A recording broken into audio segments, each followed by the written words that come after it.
বরাক দর্পণ studio. সবাইকে নমস্কার।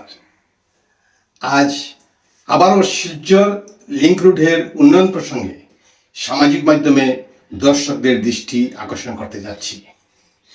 শ্রীপল্লী উন্নয়ন সংস্থার অন্তর্গত ৩৮ নম্বর ওয়ার্ডের ভুক্তভোগী স্থানীয় পরিবারবর্গের নরক যন্ত্রণার উপহার প্রত্যেকের দৈনন্দিন জীবনের অলংকার হয়ে দাঁড়িয়েছে। এক পশলা বৃষ্টিতে নর্দমার দুর্গন্ধময় জল পরিবারের কিচেন রুম থেকে বেডরুম পর্যন্ত স্পর্শ করছে। তো তথাপি আমরা বুদ্ধিজীবী উচ্চশিক্ষিত মহল প্রতিবাদ না করে নীরব দর্শকের মতো পরিস্থিতির সঙ্গে সমঝোতা করে যাচ্ছি। প্রাক্তন বিধায়ক দীপায়ন চক্রবর্তী মহাশয়ের হাত ধরে অবৈজ্ঞানিক পদ্ধতিতে বরাদ্দ করা ফার্স্ট লিংক রোডের উন্নয়নের জন্য সরকারি প্রকল্প মঞ্জুরি হয়েছিল।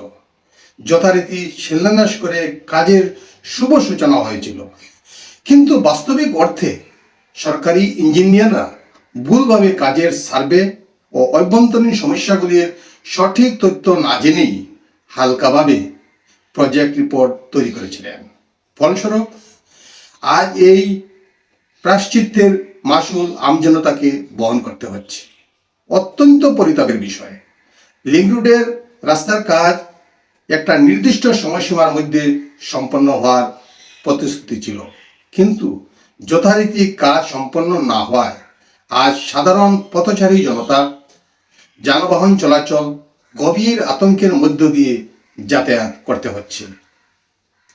এক পশলা বৃষ্টিতে সম্পূর্ণ রাস্তা হাঁটু জলে দীর্ঘ সময়ের জন্য নিমগ্ন হয়ে থাকে। প্রতিনিয়ত বাইক, ই রিক্সা, চার চাকা যানবাহন দুর্ঘটনার শিকার হচ্ছে। স্থানীয় অভিভাবকদের কথা বলার সামর্থ্য থাকা সত্ত্বেও আমরা এতই আত্মকেন্দ্রিক হয়ে পড়েছি, নিজের পরিবার ছাড়া অন্য কিছু ভাববার সময় নেই। এখানে অনেক নেতা, সামাজিক কর্মী, রাজনৈতিক প্রতিনিধিবৃন্দ থাকা সত্ত্বেও কেউই আওয়াজ তুলছেন না। কারণ একটাই, সামনে কর্পোরেশন ইলেকশন। তাই সামনে এসে কথা বললে হয়তো নিজের অবস্থান বদলে যেতে পারে।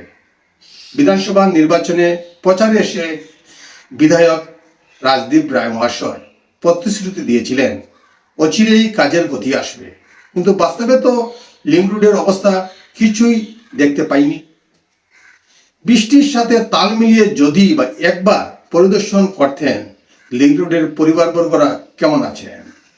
আমরা আশা রাখছি আগামী দিনে জুতা চপ্পল পরিধান না করেও পা ধুয়ে সরাসরি বিছানায় উঠতে পারবেন, কারণ দেশ এগুচ্ছে। যাই হোক, আসল কথা হচ্ছে লিংক রোডের কাজের জটিলতা অনেকেই জানেন না। বারবার আমাকে চাপ দেওয়া হচ্ছে বর্তমান পরিস্থিতি নিয়ে কিছু বলার জন্য। আসলে লিংক রোডের কাজে বরাত পেয়েছেন 3 জন কন্ট্রাক্টর। কেন কাজটা আটকে পড়ে আছে?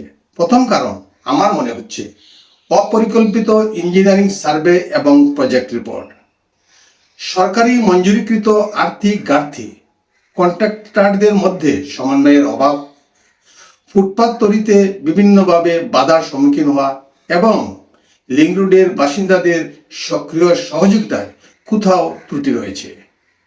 সুপ্রিয় দর্শকবৃন্দ, আমি দেখেছি কোনো এক ব্যক্তি, এখন নাম বলবো না, নিঃস্বার্থভাবে কাজের পেছনে নিজের সময় অপচয় করে পারিপার্শ্বিক উন্নয়নের জন্য সরকারি পদাধিকারীদের সাথে যোগাযোগ এবং লেখালেখি করে আসছেন।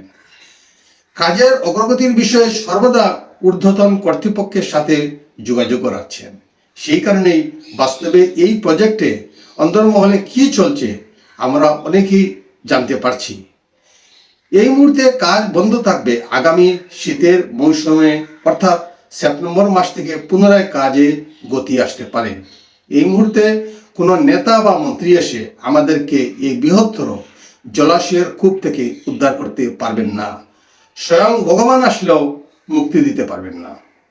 কয়েক দশক ধরে লিংক রোডবাসীর পুঞ্জীভূত পাপের পরিণাম সবাইকেই একসাথে ভুগতে হবে।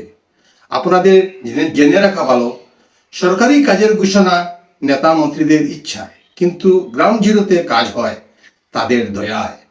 এলিভেটেড করিডোরের কথা একবার ভাবেন তো, প্রধানমন্ত্রী প্রাকৃতিক দুর্যোগপূর্ণ আবহাওয়ার মধ্যে এই কাজের শুভ উদ্বোধন করেছিলেন, কিন্তু প্রারম্ভিক কাজ তাদের দয়ায় হতে পারে। আমার এই প্রতিবেদনে যদি কোথাও ভুল থাকে তবে অবশ্যই মার্জনা করবেন। আপনারা সবাই ভালো থাকুন, সুস্থ থাকুন। সবাইকে নমস্কার।